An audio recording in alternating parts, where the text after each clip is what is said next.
You don't need to think about it right now. Okay. You just gotta think about what you want to do. Recording has started. So,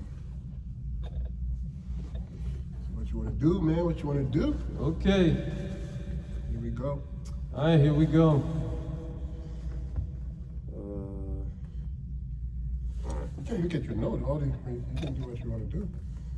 How you want to start? You want to introduce the podcast to the people? Yeah, sure. Doing this thing? Yeah, let's just do it, man. C'est très simplement naturel. All right, welcome everybody. This is the first iteration of the We'll Figure This Shit Out Later podcast. My name is Frank. I'm right here with Anthony. And all we're going to talk about is just current events from the point of view of two very opinionated black guys from other areas of the world outside the West. And I mean, what you gotta say, huh? I mean, you already said much. I mean, like you said, we've been talking about doing this for quite some time now. From Clubhouse to, how about we start about how the whole podcast idea came about? How about starting with that? Oh, that was more than a year ago. We were talking about just random, typical shit, right? And just seeing how the podcast landscape was starting to develop. And the fact that we had opinions that weren't necessarily what you would read in typical articles over current events and things of that nature. And, I remember you told me you used to have these conversations with your friends and they used to tell you that you should probably start a podcast, and something similar happened to me in my environment, so. Yeah, I already had a podcast before, focus more on sport, and it really made me realize, how much, having something of your own and something where you and your friends are just talking about, just bullshitting basically for an hour, is how much fun it is, and it's been quite some time since I wanted to kind of, redo one thing that really made me want to do this again is when we joined Clubhouse and just having different conversations, different topics with people.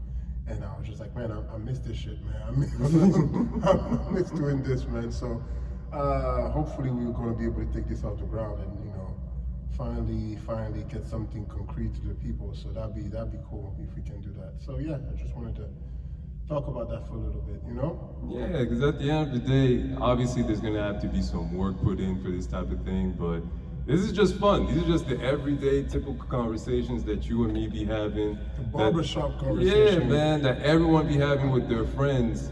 But we just think that we may have some certain insights over, regular-ass conversational pieces that, the people might appreciate. So, yeah, here we are. It took a little while because we had to get the logistics. We be traveling, we don't really stay in the same area. And plus, we had to find a nice little location where we had the material. But here we are, man. And shout out to you because you found the spot. You know what I mean? I came up here. We're not gonna tell you exactly where we record, right? But I found this spot. I came up here. I saw like all the quirky white people jogging. I knew like, bro, this is the perfect spot, man. This is the perfect spot. This looked like gentrification central. We got it, bro. So salute to you, man. Anyway, moving on. I think enough has been said about that. We gotta, work on our intro, but yeah, just pilot first episode. Let's get right to it. Let's see what we got for the day. What do you think about starting out with? Is there something that in the news, there's something in the news that caught your attention? I think there is, but variety of subject. That's one of the things that I love about doing podcasts. It's not necessarily a certain subject. It's not no politics. It's not no movies or whatever. This one is really just talking about the things that we want to talk about and we want to touch on, and we feel like, we, like you said, we may have some input that people want to talk about, and in the future we could even have people share their opinion on certain things. So one of the first things I think that we wanted to talk about, I think the most recent one, was it the PJ Washington? Yeah. Shorty that came up off the big bag, the NBA bag. The PJ Washington was, what's her name? IG model. Oh, Brittany Renner. Brittany Renner. Yeah.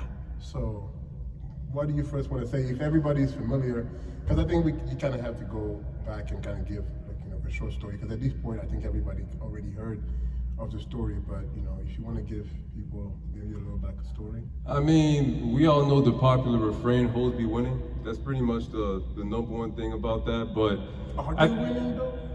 I mean, at the end of the day, in her own mind, I think she's winning, but let's just give the background, right? So Brittany Renner is this IG model, and she's been kind of linked to a couple NBA players and ballers and whatnot, and at the end of the day, she was able to get herself a young boy who had just come up in the NBA. PJ Washington plays for the Charlotte Hornets, Michael Jordan's team, shout out to him, and she eventually got him into a relationship, and you know, everything seems great until I don't know what publication it was. I don't want to put any bad words out there, but a publication came out and said that they split up before the kid was even married, right?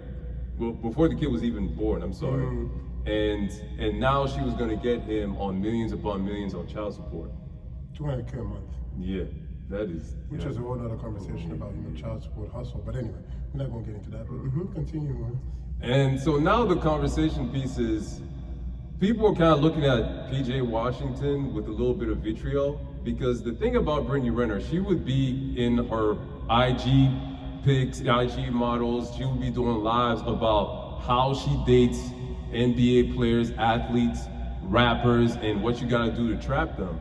And she had that out there publicly before she reportedly met this man. So a lot of people are asking like, yo, on top of just being shocked and thinking, she's a gold digger, et cetera, the big thing is looking at PJ Washington like, yo, you're a young, successful man. Why are you even cajoling with this type of individual?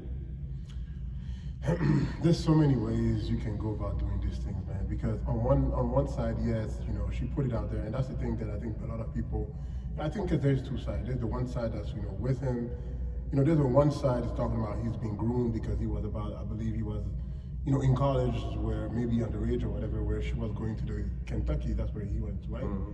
Where he went to Kentucky and she was to the game, and he wasn't a pro just yet, so she got the time to kind of really really get to know him and making sure that she waits he's in the league. But there's another argument on the side of that hey, like she put, like you said, she put herself out there, giving the book on how to trap these dudes. Mm-hmm. And just like, how did no one, and not even how did no one, pretty much people, because she's well known, people must have told him like, yo, this one, she's out there to get you. Like, do what you have to do, but don't, wrap up and, be careful.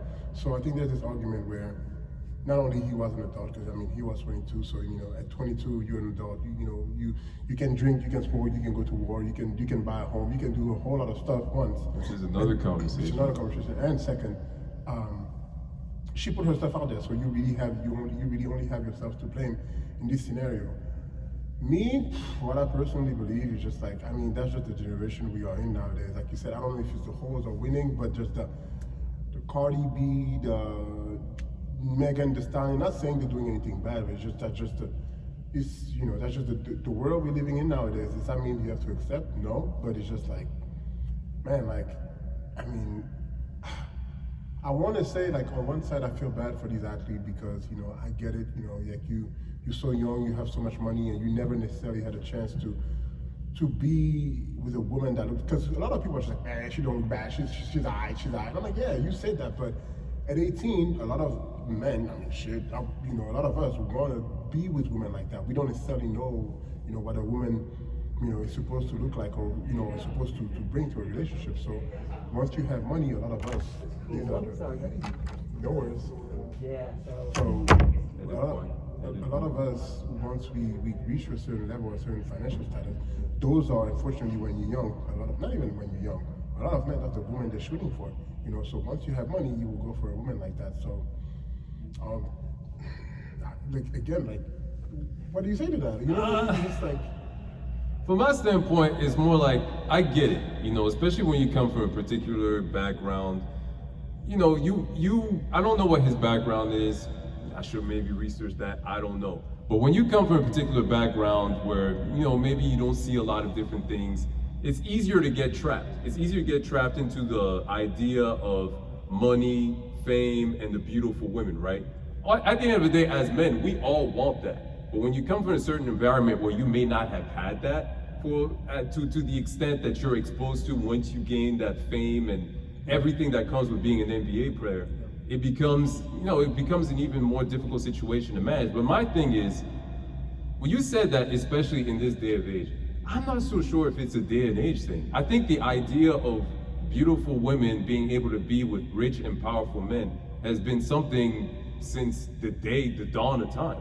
It's just that today it's more publicized because of the media outlets that we currently have. And that's my big gripe with PJ Washington, because I remember I even spoke to someone this week and they mentioned about how when you come into the NBA, like they even have seminars about like, yo, don't mess with this particular woman, do this, do that. But on top of that, homegirl is out there publicly putting it out there that, yo, this is what I do. I'm here to get the bag off of these guys. You know what I'm saying? So I'm thinking of, dude, man, like, how can I be that sympathetic to you? Plain and simple. Because there's still an element where it's like the best example that we all know is like Mike Tyson, right? And I think in one of the our conversation I brought that up, and it's just like, because people say that, but who is really prepared? I'm taking Mike Tyson example because I think it's the best example that most people know. It's just like, who is prepared to be the champion of the world at 20 years old and have millions upon millions? Who is preparing you to deal with that? Yeah, you can have a 3-day seminar telling you that, okay, be careful about these hoes or be careful about this. It's just like, okay, that's fine. That's just a 1-day seminar. But actually having the money in your bank account and having all these women, because there's no, one thing too that people forget is there's no school that teach men how to deal with a lot of this. Because some things, and we talk about this all the time, certain things, it's like it takes months, it takes years of experience to actually really grasp and learn. Because when you're young, even us, it's like you don't know if a woman approached you. Okay, people would tell me, okay, he was out there, fine. He was out there, she showed people like, oh, get the money, that's fine. Yeah. But there's an aspect that's never really talked about, it's just how whatever is online, when she with him, she can very much be like, yo, all that shit is online, it's just public, it's just because I'm trying to get my business. But really, I fuck with you, you're just different. What make us think that she's not really like selling it like, yo, like, I'm just doing this? Because a lot of people online, and this is another conversation, it's like a lot of people on IG or on other social media, they're just creating a persona that's not real, that's not who they are in everyday life. But because they create hits, because they create, you know what I mean, this I don't know, this buzz, they're gonna say whatever because they know it will click, will generate things on their page. So who are we to not say that this is what she's saying just because she generates clicks? But behind the scenes, she's not that person. Behind the scenes, she's just like a very genuine person. Like, yo, like, I really care for you. How do we, you know what I mean? Like, we don't know that. Because at the end of the day, you still have to be precautious. You still have to be very, very cautious in these situations. I know it's easier said than done, and let's also be real. People say she's not that bad, blah, blah, blah, blah. You don't know what she be doing behind the scenes in bed and things like that. Especially when you're a young boy like that and all that kind of stuff. That's true. But at the end of the day, man, the evidence is out there for you. You got to be cautious enough in these situations that even if this person tells you behind the scene, that's not who I am, etc., etc. Bro, when they're putting it out there like that, you have to tell yourself, bro, there are a million other women out there. There are a million other women out there. Let me not even take the risk of messing with someone like this, because I still don't know that how she may be able to deal with this. And on top of that, and this is also a thing that I still continues to baffle me, but not necessarily. A lot of these athletes, these famous, successful men, they tend to recycle the same women, because this isn't the first like successful baller ass dude that's ever been with her, right? And a lot of these guys, when they see that, yo, another dude has it, like, they're like, yo, I want her. You know what I mean? Especially when their relationship is publicized and et cetera, et cetera. But that's the type of mentality we have to escape from, bro. But again, in theory, it's easier said than done. I went to college. Like, I know how much women tend to, they flaunt themselves and they're just around athletes when they don't even have money, when they just have status. So what I'm saying to you now is just like, imagine you're a young man, because I feel like we're speaking of in a perspective where we older, we kind of know better, whatever, but at 18, 20, 21, 22, what do you really know? It's just like, that's a fine girl. Like, if she's just like out there just giving it to you, how many of us really, I can even ask the men out there, I say, oh, how many of you can genuinely say, you know what, we can take another one, bring the girl of your choice. Let's say, for example, think about it for yourself. The girl that you always dreamt to have in your life. at 22, these women come to you and tell you, I want you. Forget Brittany Renner for a second. Let's say, I don't know, it might be Jennifer Lopez, or it might be, I don't know, Christian, I don't know, the girl of your dream. And at 22, these girls say, I want you. How many of you are going to have the discipline to be like, let me pull out? But How many of you I think that's a sidebar, bro. I think that's a sidebar. No, it is because at the end of the day, PJ Washington, if you were to ask him at 18, 16, like, yo, do you want a beautiful woman that's only gonna be with you because you have money and power? Because at the end of the day, when we're having this Brittany Renner conversation, we're talking about a girl that's out there really talking about she's trying to get the bag off of these guys. But that's your point. Plain and simple. But that's your Plain point. and simple. You're talking about the women of your dreams. I don't know how many young boys out there want the woman of their dreams to be just some chick that's gonna make a bag off of them. Again, that is you. You keep thinking, again, I feel like we're speaking from a perspective of, I guess, a little more privileged than most people. The young dude that grew up in the ghetto or hood never even thought in his years, that he would get a woman that looks like that. That's my point. You can replace Brittany Renner with anybody else. And the thing is, people keep forgetting, Brittany Renner is one example. Look at the amount of girls that are around the NBA. Look at the amount of people that, look at all these NBA players. Look at their girlfriend. Do you really believe these women? The girlfriend, the side chick. The saying. girlfriend be sitting close to the court. The side chick be in the bleachers. Anybody that ever been to an NBA game, look at, I'm not even going to name names because that's disrespectful, but just look at some of these NBA players, dude. You know for a fact that if he wasn't for this money, he would have never got this girl. I'm like, I remember, prime example, I remember sometime, this is Hard Knocks. Hard Knocks is this show on HBO that's following a certain football team every year. And every single time I see the girlfriend of the players, I'm just like, bruh. Like, I know for a fact that if it wasn't for this money, this man wouldn't be a couple. You see the preppy. Yeah, listen, man. I'm just gonna finish. You see the preppy, girl that grew up in, suburb or whatever, and you see the hood dude. And I'm just like, and they're a couple, and I'm just like, y'all don't even speak the same. Y'all don't even sound the same. It's just like, I'm not saying that you have to sound the same, but at the same time, it's just like, y'all don't speak the same language. Like, I know for a fact that the only reason why you're there is because you knew what round you was drafted. You were drafted in. We know that. And it's the same example. The difference is Brittany Renner put it out there. That's the only difference. That's a big enough difference for me. For you. That's a big enough difference for me. Plain and simple. But at the end of the day, I can only give. She said it in her song. How many people still want to try smash Cardi B or Nicki Minaj? All these girls, they all say it in their song. How many people still want to get with Megan Thee Stallion? They all put it in their song. But they're in a different situation. Like, you're gonna tell me that Brandy Runner is pretty much equivalent to Megan Thee Stallion? What's the difference? What is the difference? No, go ahead. Seriously. Please explain the difference. So you're gonna tell me that someone who's pretty much her livelihood is to make bags off of like IG modeling. I don't know. Listen, I'm ignorant. I don't exactly know what Brittany Renner do.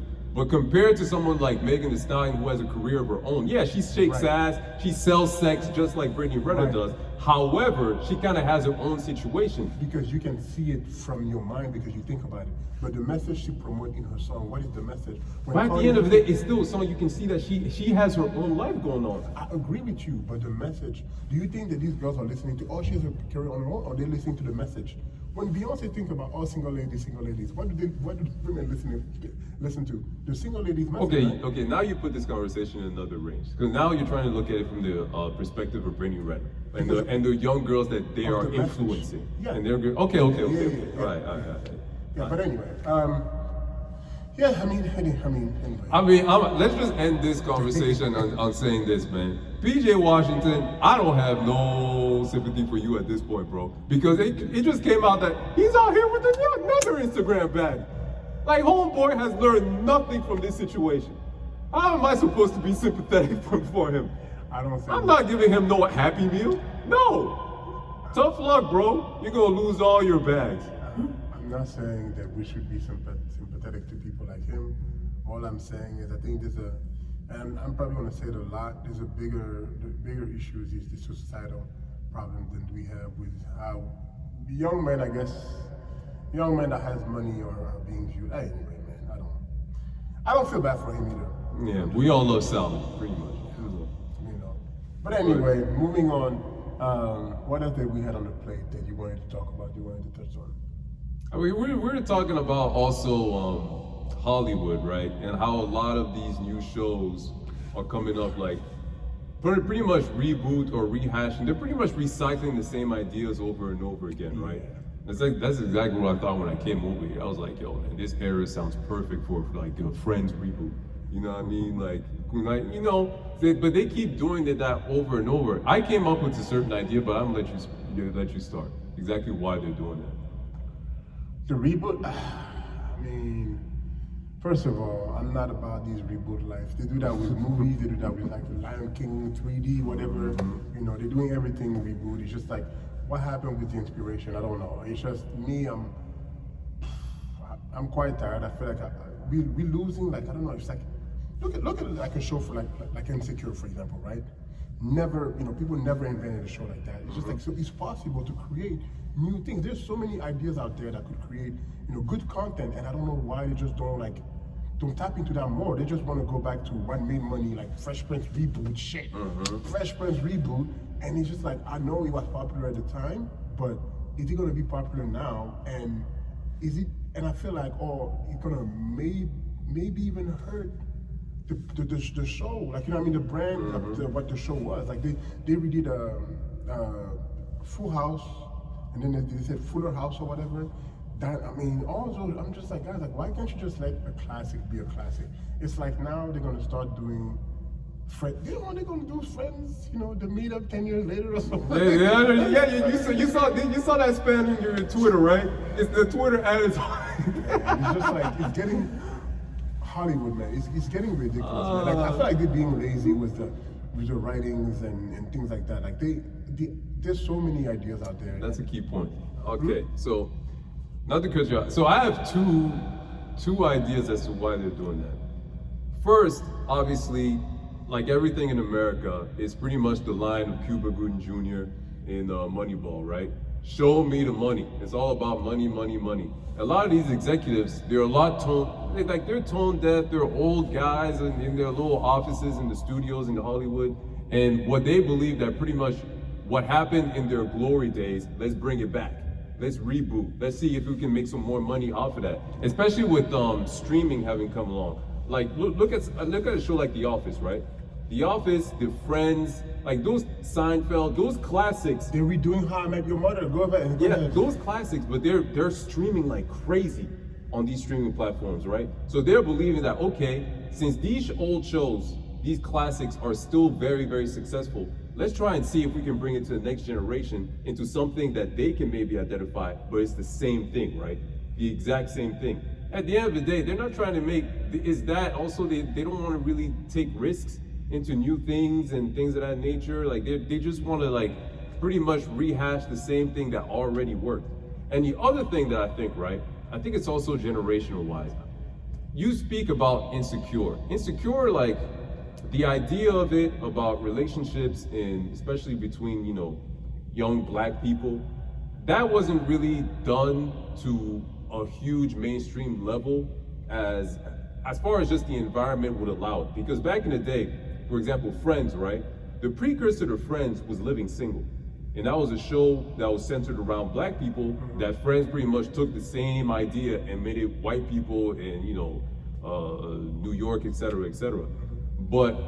And that was a show that didn't necessarily maybe work because of the fact that there were a lot of popular black shows at the time, but the market didn't necessarily speak to marketing for black people to that extent back then. Nowadays, when you look at it like, there's a lot of black pride, it's very commercialized, et cetera, et cetera. I think a show like Insecure kind of has more of a chance than it may have had back in the day. But don't you feel like you're making my point though? Because we should be able to now exploit more shows like this where, okay, Insecure is about to have their last, last season. So now, then, like you said, back in the days, you know, they didn't have that audience. Nowadays, they do have that audience. So you can create more shows where, which is a big problem that I have, where we tired of seeing, you know, black people playing the same roles, where it's either, you know, music industry or drugs industry. That's why Power, I'm not the biggest fan of Power, because it's just like, once again, you putting, you know, and first of all, Power there's more reasons. There's more reasons to not be a fan of Power. First of all, Power is, you know, after the wire, I'm sorry guys, but you can't, that's just Power. I don't know what kind of crack. I know this is, you know, I shouldn't say that on the first episode probably, but or at least the pilot, but yeah, Power wasn't that show, yo. After The Wire, I'm sorry, Power wasn't that show. But that's not the point. My point is. Let me just shut up. But, Let me just shut up. My point, bro, we talk about power all the time. Let me just shut up. Go ahead. My point being is, there's now more of a, now than ever, it's more of a time to actually create those kind of shows because the audience is there and because people are open to see more new things. So last thing you need is us to create these reboots. Like, you know what I mean? Like, one thing that I love about, and I feel like this is starting to happen in Hollywood, is they're giving a chance to black creators more and more. They really open the box to people to create, or maybe that's what it seems like when I see it.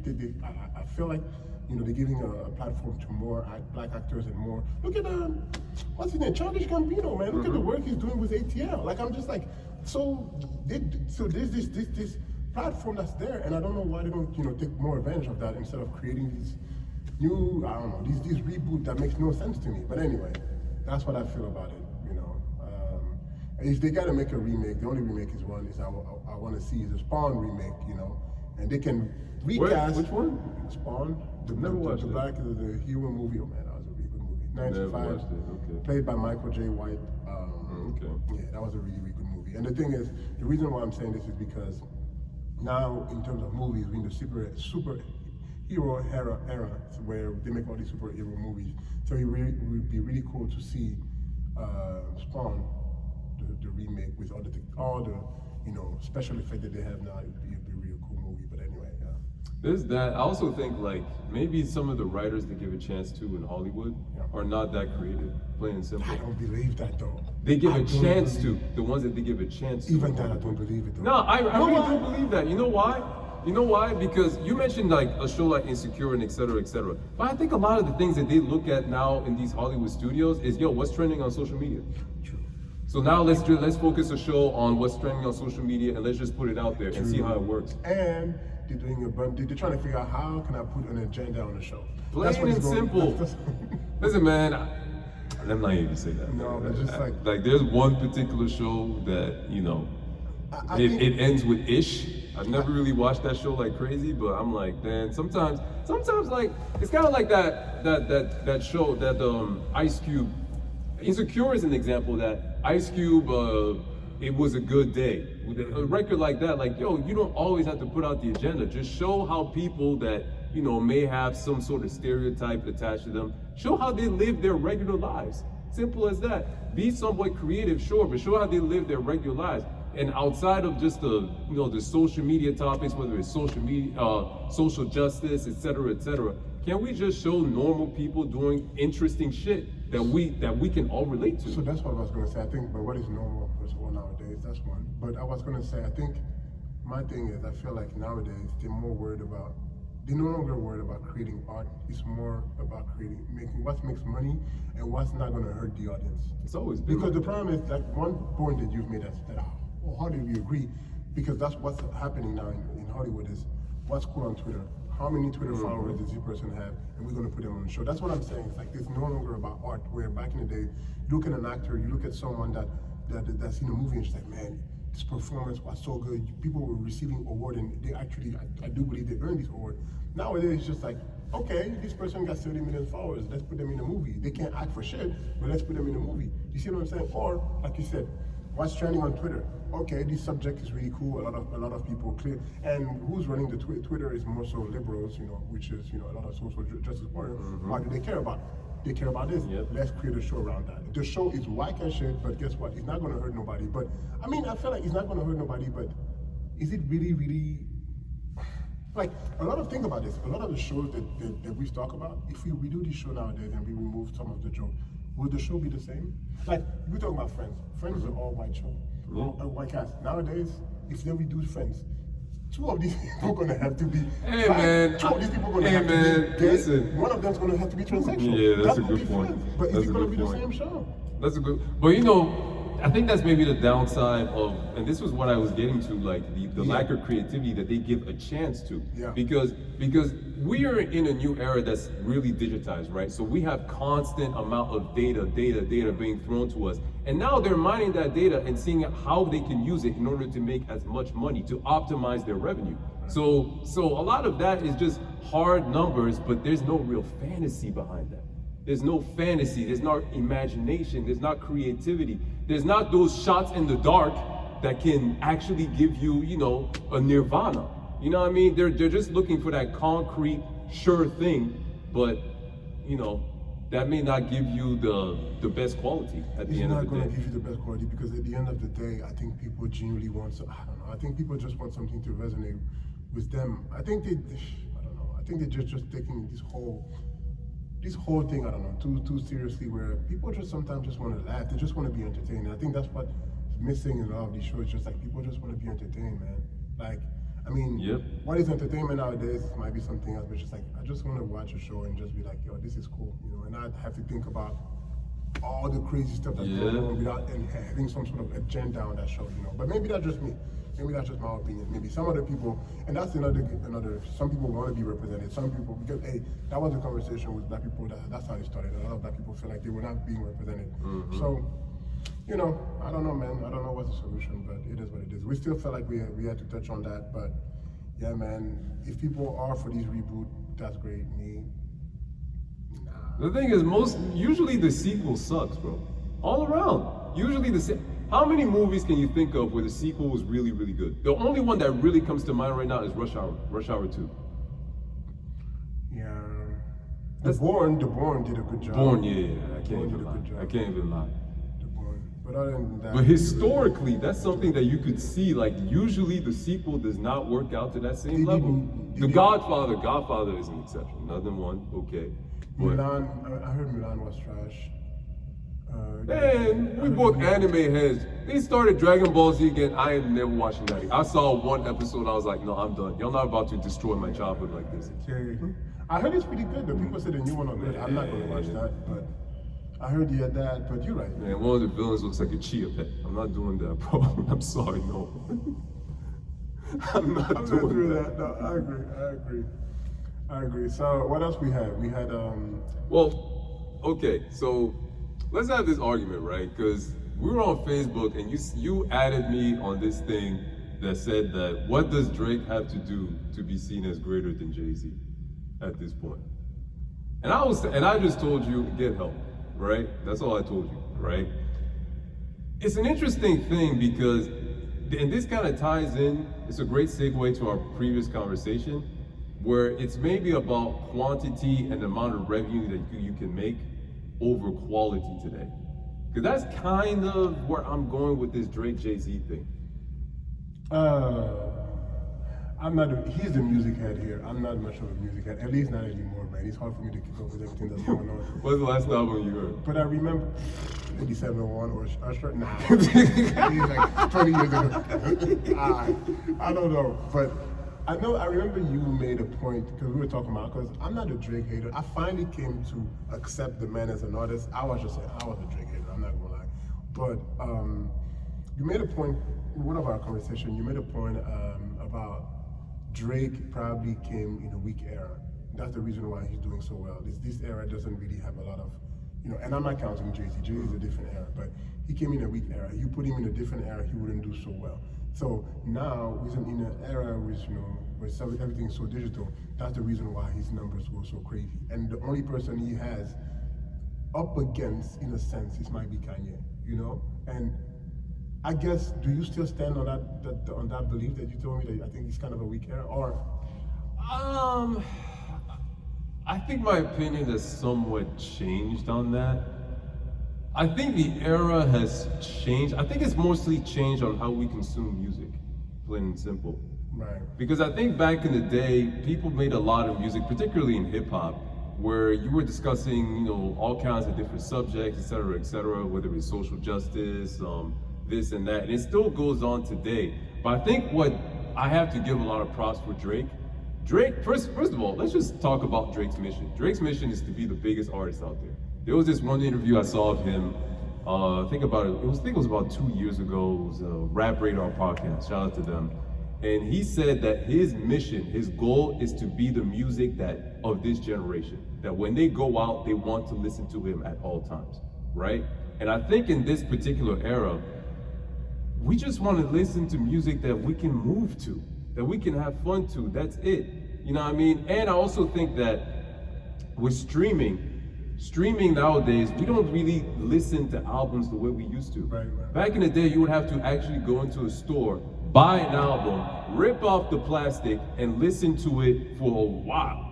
You know what I mean? Because everyone had their songs that maybe they heard on the radio that they kind of, you know, liked the best and they wanted to focus to. But if you buy the whole thing, you might as well listen to the whole thing. You know what is so funny? And going back to social media, I feel like people are so quick to want to jump on social media and give their opinion on what it feels like. Because what you said is you have Drake or Kanye release an album, and within an hour, people already have like, oh, I prefer this one, I prefer this one. They already have their opinion on the best track, and I'm just like, did you really took the time to actually understand the lyrics and everything he said, or you just wanted to jump on social media to be part of the conversation and add your 2 cents on the conversation? You see what I'm saying? Everyone wants to be first. Right. So it's just like, did you really? Because I feel like going back to what you said, like it needs some time, a certain, I don't know, I'm not going to say a week or two. You guys are, you know, the people that are listening to music, but I feel like you need a certain time to be like, I actually took a week, I listened to this, I actually listened to all the lyrics and what he meant, and I actually have an opinion. And like, you know what I mean, like at least an educated opinion. But when the album came out on a Friday and Saturday, you're already out here giving your opinion. Did you really give the chance, you know, the time to really think in like what you heard, and you know what I mean? Or goes back to what you said, whereas nowadays, people are just like, yeah, this track was fire, this track is fire, it's bumping in the car, it's bumping in the club, but what does the content, you know, is it really good like that? Yeah, I mean, 2 things. So first, the thing about the quick reviews, right? That's one of the biggest problems of music journalism today. Music journalists, they want to be the first one out there, you know, so that you can, when you type Drake review, their review comes first, or you know, I mean, when you put the little filter, say most recent, their review comes first, etc. But they don't really live with that music, right? They don't live with it at all.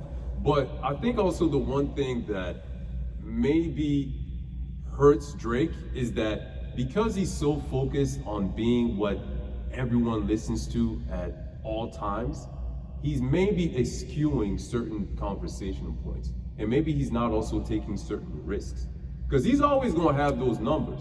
But I've had conversation with people saying that they feel that Drake's cultural impact is starting to decrease because of that, because he's not really changing the formula. I've heard that at all. I've heard that. I have a couple of my friends. It's funny because back to this conversation, I've heard, you know, some people that are really diehard Drake fans, and we know now we got, you know, fans. Everybody got theirs. Beyonce got hers. You know, Drake got his. Kanye got his. But they were just like, yeah, like I feel like he's just recycling at this point. He's just doing the same thing over and over. But there's no. And I'm like, man, that's a Drake fan that says that. So it's just like, yeah, like he's not like, you know, he doesn't bring anything, you know, original as he used to. But back to the point you said about, you know, music journalists being the first. I don't think it's music journalists. I think it's journalism, period. Because true. Unfortunately nowadays with social media, with just the internet.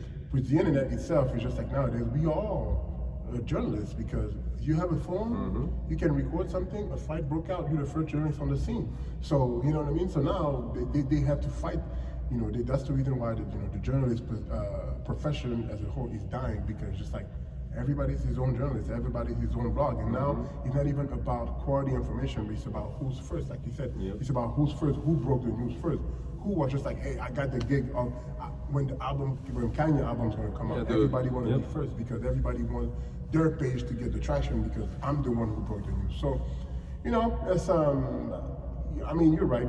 Back to the point you said about the what you said about the album. I feel like I can't really give my opinion because that, first of all, people are not going to take it serious because again. Man, go ahead, no filters. No, because the thing is, I don't listen to lyrics like that, man. I mean, I'm just. But you see, that's exactly the thing about Drake too. I think Drake understands that. He understands that. Yo, let me just, because the thing about Drake though is he has a good voice. Let's just be real here. I'm not even the biggest Drake fan, but he has a good rap voice. You know what I mean? Like it's easy to listen to. You can just throw it on and go at a party, get drunk, you know, try and find a girl and just dance the night away. The thing about that is that's what works for him. But again, maybe it's starting to decrease his influence over the culture because let's be real, Drake is in year 12 maybe of his dominance. He came up in 2009 and we were already starting to build him up as the next guy who's going to dominate at least the hip hop space. for the next generation. He hasn't let up in all that time, but 12 years. So imagine who we were 12 years ago. Me, I was starting up college. We were both in college. We were doing that kind of life, that lifestyle where we're partying, we're meeting girls, we're thinking this and that. But now we're different people. Now our priorities may have changed. So if Drake's music has not evolved from that time, he may be starting to lose us. Unless you're a super Drake stan that loves anything he puts out there. And then on the flip side, because I listened to the album, right? And one of the criticisms that I've seen of it is how many features he has. It's a long project, more than 20 songs. First of all, let's just stop those 20-song albums. I know people do that to run up the streaming numbers and make more money, but bro, I can't listen to a 20-song album. I just can't do that. But the fact that he has so many features, and a lot of those features are the new champions of this generation, it's clear that he wants to be linked with the newer generation, the 18, 20-year-olds that are coming up now. But because he's in his 30s now, can he really relate to them? Or is he gonna continue to lean on these newer acts to hop on his songs because they want a Drake feature because, it's more exposure, it's more money potentially for them. So you feel like he hasn't matured ever since we graduated from college? His music has not matured. Not that much. I don't think it's matured all that much. Damn, people. Subject matter wise. But people say this, but do you guys feel the same way about Future? Because Future's been around for the same amount of time. And do you guys ask Future to mature from his music? He's still toxic. You're still out here being toxic, Future. Yeah, but let's be real too, and this isn't the first time I've heard that. Is Future as popping as he was 3 years ago? Yeah, Future is still popping though. Oh. No, I would argue no. He's not as popping as he was when he was in that mixtape run and then he put out the album DS2 and all that kind of stuff. He's not that popping anymore. I think Migos, same thing. You think these people are not as popular as they used to be? Yeah. Damn. I think we're entering a new era when it comes to music, man. These young boys, listen, I don't even listen to a lot of those young boy rappers no more. I listen to more R&B these days, man. I'm an old head. I see me as the jazzy dude that's sitting next to the fireplace at night drinking whiskey. I'm not really listening to the young boy shit all that much no more. But these guys like, I don't know, Young Thug,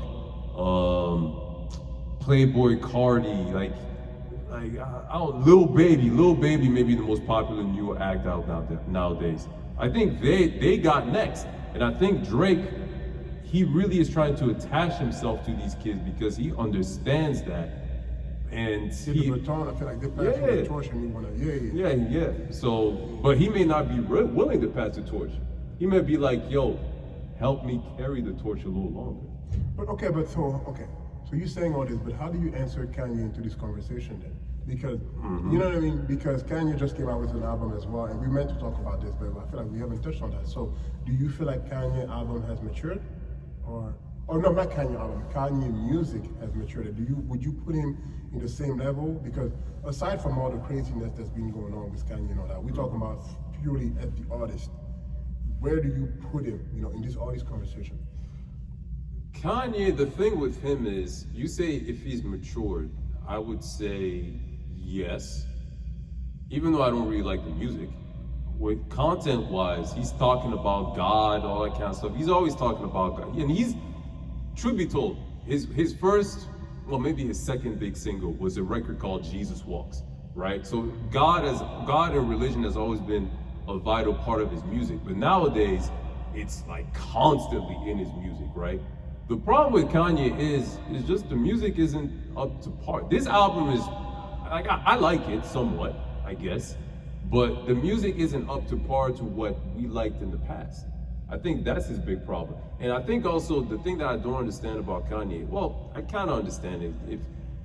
When you're on the top, it's hard to admit that your time is no longer there.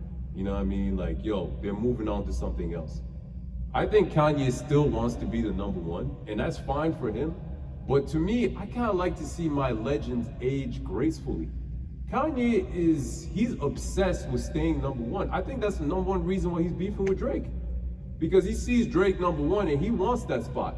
I'm thinking, me personally, right? I'm thinking, yo, man, can't you just be like, yo, young homie, do your thing, man. Carry on the legacy. That's all good. You know, because ego gets involved. Exactly, like man. That's the ego. You get to a certain level, you get to a certain step. You know, your ego plays mind game with you where you want to be number one. It's not even just in music; it's in sport. It's everywhere. You know what I mean? When we talk about Michael Jordan, not necessarily want to give the rep to the LeBron and stuff like that. But I can't be mad at him for that. But having said that, do you actually believe? So you're saying his music is not up to par with the Drake album that just came out? Like, if you had to make the comparison, because this was a comparison that was made, you're saying Drake album was better, or they're just not the same music, or is the crowd is just different? It's just same kind. Well, the interesting thing is, because he's both hip hop, but you know, the difference is between Drake and Kanye is Drake is a far better rapper than Kanye is. Kanye can't lace Drake's boots or whatever. He's with Adidas or Nike, I don't know, man. One of those sneakers. He can't lace Drake up when it comes to his actual like vocal performance, his lyrics, etc., etc. However, Kanye is still an absolutely masterful producer. When it comes to producing sounds, like the production on his album Donda is significantly better to me than the production on Drake's CLB. So I'll be real, I'll probably listen to Drake's album more, because the thing that Kanye also does is that, you know, he'll make an album, but like half the songs won't even sound finished. You know, like this guy, man, he's listen, I don't like to use the word crazy because I'm a big mental health guy. And obviously, you know, Kanye has admitted to being bipolar. But he puts out a lot of just strange shit, man, plain and simple, that has deteriorated his art as time has gone on. So damn. Yeah, that's a really good. I gotta listen to it. I feel like I do.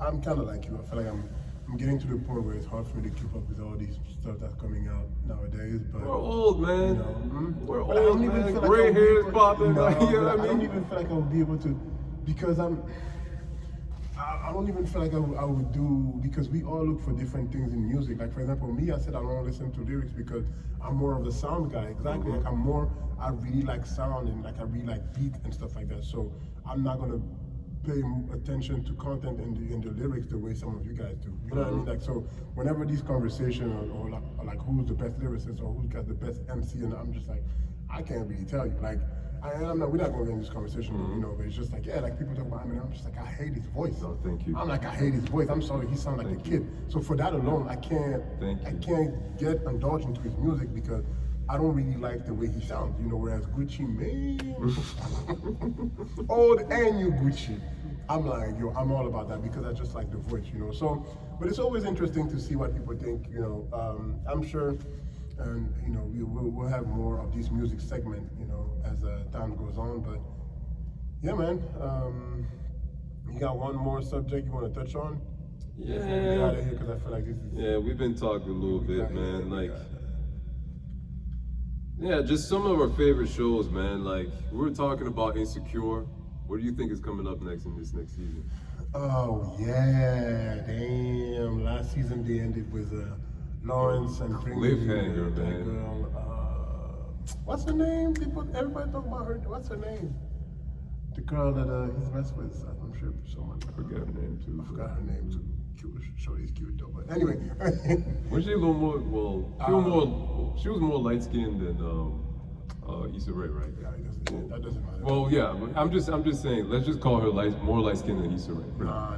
Just the girl that looked like that. But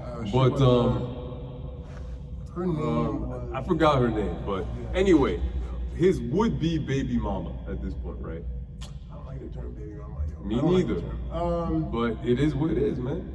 What do I see coming up in the season? What I would want to see in the season, I would want to see more character development. Well, it's going to be hard because it's the last season, but I hope they give more play to the big girl, because I think she's really, really good. I can't remember her name. That girl, like, low-key, some characters really make a show, and I feel like she's one of them that I hope that if it's not in Insecure, it's another show, HBO definitely going to give her a shout, because she's Kelly? good. Kelly. Yeah. Kelly, I hope because she really deserves her props. Yeah. She's doing a really good job. I think Issa in the show brother as well. You know, I think he's pretty good as well. I like their little back and forth. So I would love to see a little more of them two in the show. I hope we're not gonna see what's her name? The light skin now. Light skin. Amanda Seals? Amanda Seals. Yeah. Less of Amanda Yeah, Seals, yeah, not yeah, because yeah. of personality outshines, it's just because I feel like her and her husband, I just don't see the point. Like the last episode, I just don't see, like, what are y'all doing? I don't understand. Like last season, can we talk about last season for a second? Last episode, they wasted 15 minutes. Okay, I get it.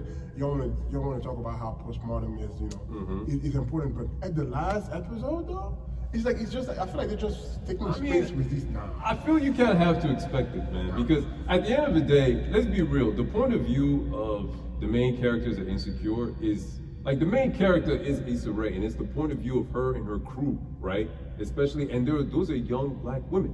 We're not young black women. So they're gonna tackle a lot of the subjects that are pertinent to black women. No, that's fine, but no. Okay, actually, that's a really good point. I didn't even think about that. That's actually a really good point. But there's so many angles and ways you can, touch on the issues with young black women. For example, like they did with Molly, which her character development last season was really interesting, where they made her come off as a really like just a career-oriented bitch that just worries about her career. So and it can be true that a lot of nowadays, and I think maybe that's what they want to do. A lot of women are nowadays single. They're very career-oriented, but they can't find someone and they can't find a suitable partner. So I think that's another point that they wanted to touch on. So I think that was a masterful addition to the last arc of to the arc of last season, because because I remember I had a conversation with a friend of mine, and she said that she's a pretty successful black woman as well, and she was talking about like these are kind of like the stereotypes that us as black women have to face in the workplace and even in our private lives, because we kind of have to be aggressive in order to get along, in order to get further along in the workplace. We have to like fight for our spot. But that's not something, and this is the thing about people that say they have a work and private life, they try to keep those things separate. It's very difficult. It's very difficult to just turn it on and turn it off based off of what environment you're in. So maybe you'll have to transport that mentality. That mentality that you may have at work that's more aggressive to your private life as well, where it's not, as well-meaning, and it'll put you in this difficult situation, which we saw with her and her boyfriend. Poor guy, man. I felt bad for man, that. I saw it coming, man. I actually really did saw it coming. I knew this man was just like, we're about to be done with this. We're about to be done. So I mean, so that one part that I did like, was that would be interesting to see the relationship between Molly and Issa in this final season, because I think they went hard though. Like last season, like that's your girl, going as far as almost fighting someone who's supposed to be your best friend and has your back. That was kind of pretty strong. So I do want to see how they're gonna rekindle, because toward the end I think they meet at an Asian, right? Did they meet at a the shop that I think they always like to go to together. So I would want to see how that relationship, if he healed from it, because I feel like Issa has been good. They both have their their flaws, but I feel like Issa has been too good of a friend. Regardless of what happened last season, I feel like Issa has been really good of a friend to Molly, whereas Molly just more so used Issa as a I'm better than you all the time kind of situation. And now that she finally sees that her friend is getting in a position where she's good, all around, she has an issue with that. So I think there's two ways to look at that though. I think that's kind of anyway. I think there's also the wave of where for a long time maybe this is an interesting point of view that you just listed, because for a long time, right, we saw Molly helping out Issa financially, right?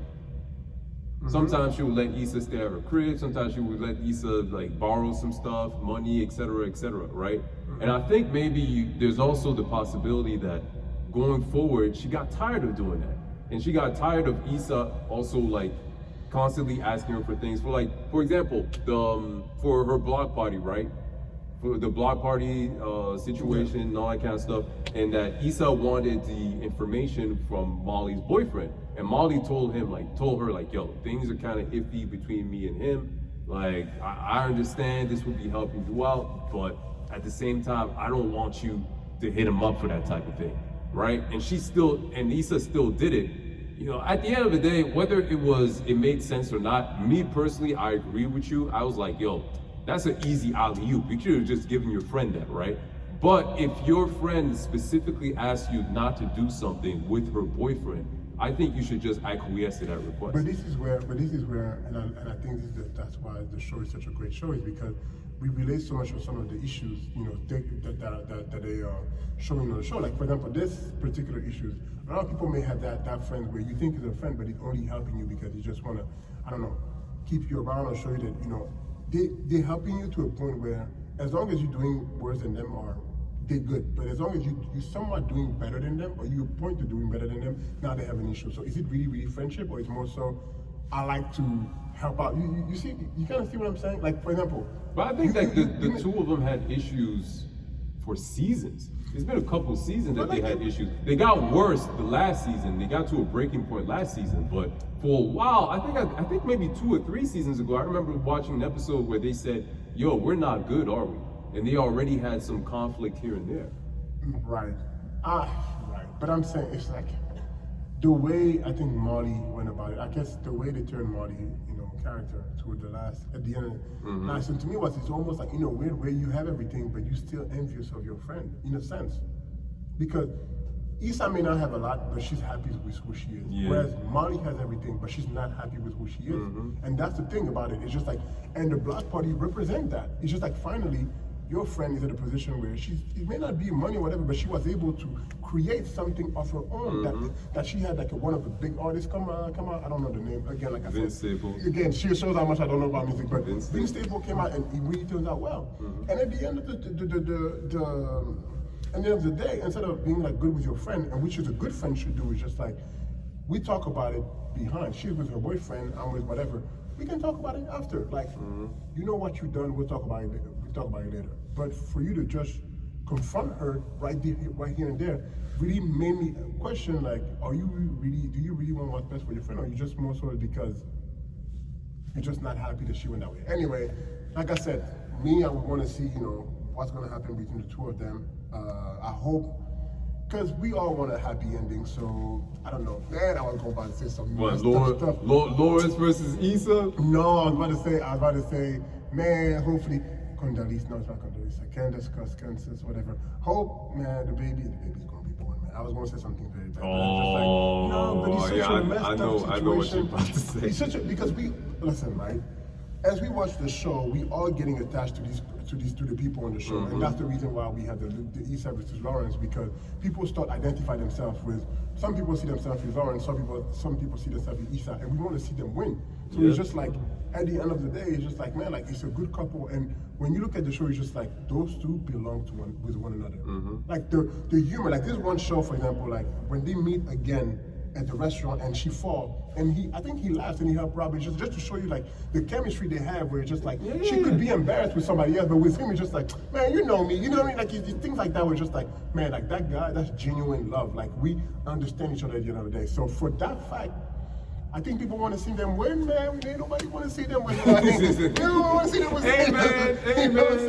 The realities of today, man. Like, you know, like, it's not exactly the same nuclear family dynamic no more. So we don't want that, you know, stereotype of again. And please, can we avoid the stereotypical, man, he already has a child, like, or whatever, like, I don't know. We just want to see a black couple win, man. I feel like that's just what it is. So that's my take. You know, that's what I would want. Hopefully a happy ending. I don't know how they're going to do it. My thing about Insecure is, you mentioned about the stuff that you want to see, right? I have certain things as well, and I think I kind of shared that with you, because that episode when they were at the restaurant and, you know, they patiently hashed things out about the past, and I was like, yo, man, that is so mature, that is so loving, that is like exactly what you want to do if you have an ex that you still care about in that fashion, right? But the thing is, in terms of Insecure, I've given that show my trust. I'm like, yo, just give me what you want. And also the fact that, what I mentioned earlier, right? that a lot of the topics that are discussed on the show, yeah, it's about relationships for everyone, but I think it especially centers around the point of view of the young black female, right? And I'm like, yo, that's not me, you know what I mean? So sometimes let me just sit back and take whatever y'all give me, plain and simple, because that's not necessarily something that I can request, because I'm not a young black woman. You know what I mean? From that perspective. What about us though? What about the brothers though? I mean, I'm Team Lawrence, bro. I'm Team Lawrence, plain and simple, man. Him and who's that other guy? His best friend. It's Kelly and his best friend, the fast talking guy that does real estate. Yeah, those two guys, man. Those two characters. I'm like, yo, man, y'all need to start a show for those two.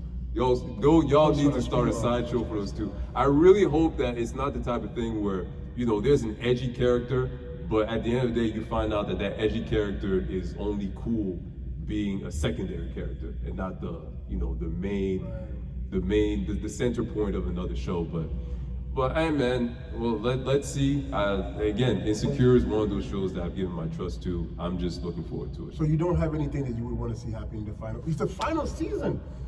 Well, yeah, at the end of the day, this is one of those shows, listen, I'm a morbid ass dude, man. Usually I want to see the villain win. You know what I mean? Like usually, Tom and Jerry, I was looking for Tom to eat that mouse, bro.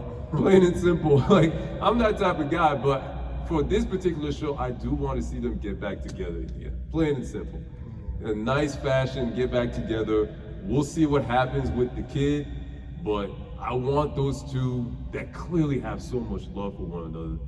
Yo, man, I'm rooting for y'all, so let's see, let's get it, let's get it. All right, man, I guess that's a good way to finish it. If people already have opinion, I would love to hear what people have to say about this, and I'm gonna start from the jump. Any opinion on what has been said, you know, shared, please feel free to share, feel free to give your intake. One final word, because I think that's we did what we had to do, man. We had the final word. Nah, man, like at the end of the day, man, like this was real fun. I just hope that y'all enjoy this. We're gonna listen to y'all feedback, plain and simple. And yeah, we'll be back for with more content for y'all, man. Plain and simple. Yeah.